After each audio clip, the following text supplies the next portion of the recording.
Guys, what is going on? Hope everybody's having a great weekend so far, and I hope your week went good as well. Yes, you read the title right. I traded my custom Loki Glock. It was the G19 with a Battlefield green frame, and it was stippled by Loki Tactical, and the whole upper was done by Jaegerworks.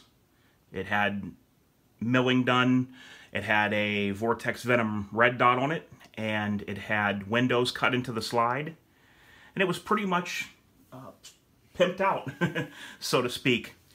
So I did trade that gun for what you see right in front of you, and there's a couple of reasons why that I traded for this rifle, and one of them is going to be pretty apparent to you right off the bat. It's something I've wanted for a while, and what that is this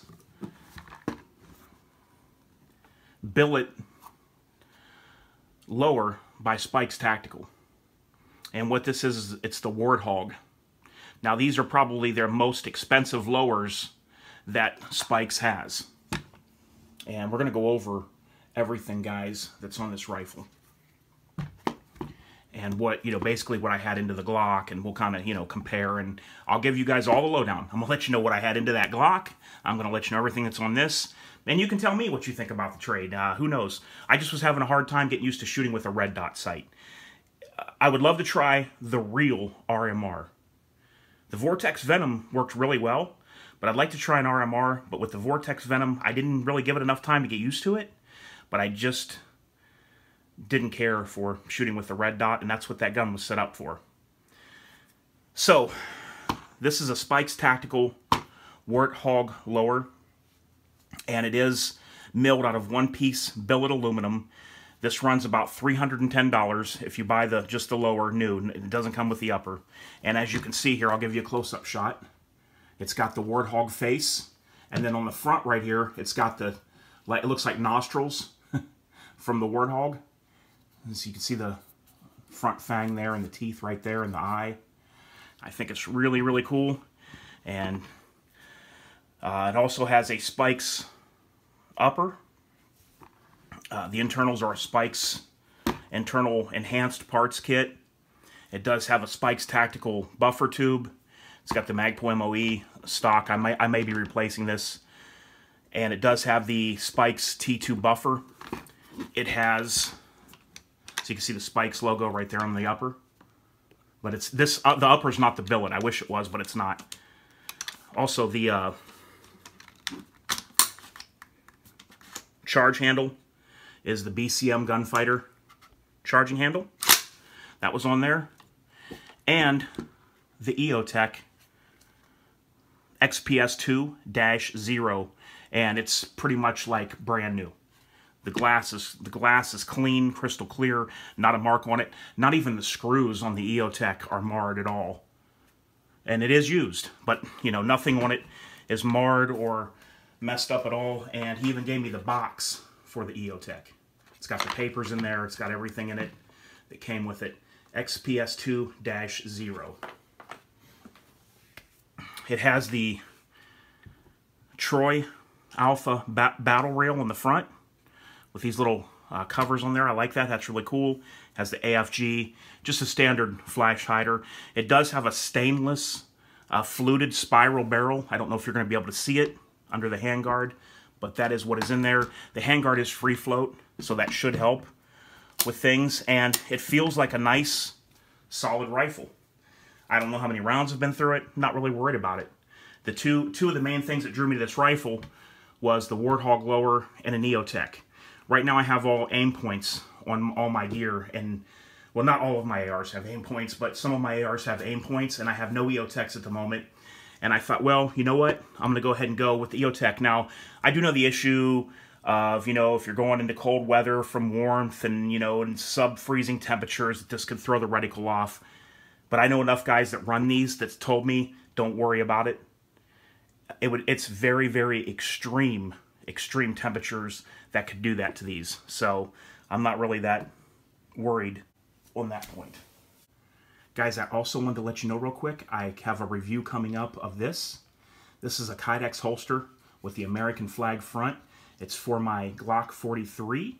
This is from Vetter Holsters. This is an over-the-waistband. It's called the Light Draw, and this little guy looks awesome. I'm going to be using this and do a review on it real soon. Guys, also, how much do you think a case like this would cost? It's got the all Velcro here on the bottom. It's got the little Velcro keepers. It's got magazine pouches up here. The Velcro in. Believe it or not, this is $17 and change for this case. I like it real well so far. I will be doing a full review. I'm going to let you know what it is. I'm not going to tell you right now. Some of you will guess, but it's under $18, and I think it's pretty awesome for the price. I don't think you could beat it anywhere. And if you want some handgun cases, I think it'd be the way to go. I'm going to order more. That's the first one I've got, and I liked it so much I'm going to order some more. But back to this. I wanted another rifle. I love AR-15s, guys. I love them. And I didn't need another AR-15. But if I was going to trade that custom Glock, I made up my mind that I was only going to trade it for a rifle. If it wasn't a rifle, it had to be some kind of a unique handgun. That was the only way that I was going to trade. It just, other than that, I just wasn't going to make a trade. And when I got offered this, and he said the EOTech comes with it, with that Warthog lower, I was definitely sold. Because, you know, just in the spikes lower, the Warthog, the spikes upper, the EOTech, Ergo grip, the BCM charging handle, the Alpha rail, even on down the line, if I wanted to take all these parts and do another build and just use a whole new barrel, I still believe that I would have my money's worth out of this, you know. It was just a no-brainer to me. Oh, and also, I didn't even tell you guys, it does have nickel boron coated bolt carrier. So that's also something that can get a little bit pricey too. It has this aluminum milled mag release that I like really well too. You can see on there it's different from some of the other ones. You can tell right there. But all in all, guys, I'm really really pleased with this. Trigger pull's nice and crisp with that enhanced spikes lower parts kit, and I'm just really happy with the with the trade. So basically, what I had into that Glock, I had a grand total of $945 into that Glock. I didn't buy it brand new, and the only work that I had done to it that wasn't done when I got it was the stippling. So I had $945 total into that G19 package. That's with the stippling, that's with everything. So me getting this, and this alone is $310, this lower, and add the EOTech with it, and then of course every other thing, the nickel boron coated bolt carrier, Troy Alpha rail, BCM charge handle, spiral fluted barrel, spikes buffer, spikes buffer tube, and spikes heavy buffer, and they're the T2. I believe all in all it was a very good trade. So there it is, guys. I'll be back with you real soon with some more reviews of those items that I just showed you.